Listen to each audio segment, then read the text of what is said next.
जी फिलहाल तो शांति है गांव के अंदर। बाकी जो हुआ है उसकी पूर्ति तो हो नहीं सकती, समझे नहीं। जो लड़का का साथ ऐसा हुआ, वो लड़का गुजरा तो लड़का बहुत अच्छा था, वो हमारे साथ का ही था लड़का। बाकी देखो ये होने को क्या करे जी बस। बाकी फिलहाल तो माहौल ठीक सही है जी गांव में जो है। अच्छा, अब दुकान खोल ली, कितने दिन से बंद रखी थी? दुकान तो परसों से बंद थी जी। अच्छा, और आज खोली है? आज ही खोल ली जी बस। सुबह कहने लगे लोग, बात कहने लगे। हमारे पूर्व प्रधान है मान सिंह जी, बोला भाई दुकान खोल लो, काम तो करने पड़ेंगे। सामान्य स्थिति? हाँ सामान्य स्थिति है, तो जब लोग बात कहने लगे तो दुकान खोल दी। इच्छा तो अब भी नहीं हो रही दुकान खोलने की, मन नहीं कर रहा था। बाकी जब कहने लगे कुछ गणमान्य लोग, भाई काम तो करने पड़ेंगे, खोल लो तो खोल दी। प्रशासन से बातचीत हुई? सर प्रशासन से हमारी बातचीत हो रखी है। प्रशासन ने हमें आश्वासन कर दे रखा है, जो जो हमारी मांगे थी उसके लिए शासन और प्रशासन दोनों ने हमें पूर्ण रूप से आश्वासन दिया कि आपकी हर मांग पूरी होगी। लेकिन सर मेरी एक इच्छा है, मेरे फादर और मेरे जो पापा जी हैं और जो मेरे बड़े भाई साहब थे जो एक्सपायर हो गए, उन्होंने पार्टी के लिए 30-40 साल दिए। मेरे पापा को भी 40-45 साल हो गए जो पार्टी के लिए काम करते हैं। मेरे भाई साहब को भी कम से कम 22 साल हो गए जो पार्टी के लिए काम कर रहे हैं। लंबा कार्यकाल है। तो मैं यही चाहूँगा, उनके साथ जो ये दुर्घटना हुई है बहुत बुरे वक्त में हुई है, क्योंकि इस समय बच्चों का बेस बनना था, बच्चों को बाप की ज़रूरत थी, उसकी कमी तो शायद कोई पूरी नहीं कर सकता। लेकिन मेरी पार्टी से गुजारिश है कि बच्चों की शिक्षा दीक्षा के लिए पार्टी स्तर से आर्थिक मदद भी की जाए और शैक्षणिक स्तर से भी इनका किसी अच्छे स्कूल में दाखिला करा जाए, ताकि इनका जीवन सुदृढ़ हो सके, भविष्य अच्छा हो सके।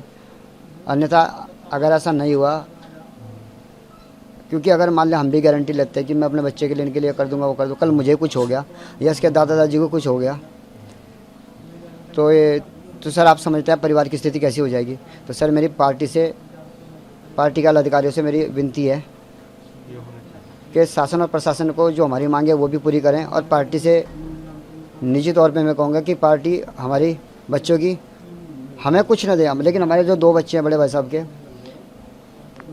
उनके कार्यशैली को देखते हैं या उनके जो भी उन्होंने पार्टी के लिए किया जी आवश्यकता को देखते हुए, इनकी आर्थिक स्थिति और इनकी शैक्षणिक व्यवस्था, जिससे इनकी शिक्षा दीक्षा पूरी हो सके अच्छे स्तर की, ताकि अपने जीवन में अपने भविष्य में पैरों पर खड़ा हो सके। सब ऐसी व्यवस्था कर मेरी सरकार से अपील है, पार्टी से अपील है मेरी। इसके लिए मैं यही कहना चाहूँगा सर, इससे ज़्यादा मेरे पास और कोई शब्द नहीं है। बाकी सरकार ने हमें आश्वासन दे रखा है कि हमारी जो मांग है वो पूर्ण रूप से पूरी होगी।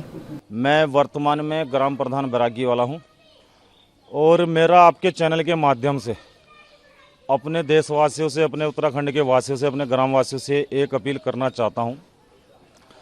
किसी भी अफवाहों पर कोई भी ग्रामवासी हिंदू या मुस्लिम ध्यान न दे, क्योंकि कुछ लोगों ने अभी जब से कल से हमारे विनोद भाई का अंतिम संस्कार हुआ है, कुछ संगठन है जो गलत को गलत कहने में डरते हैं।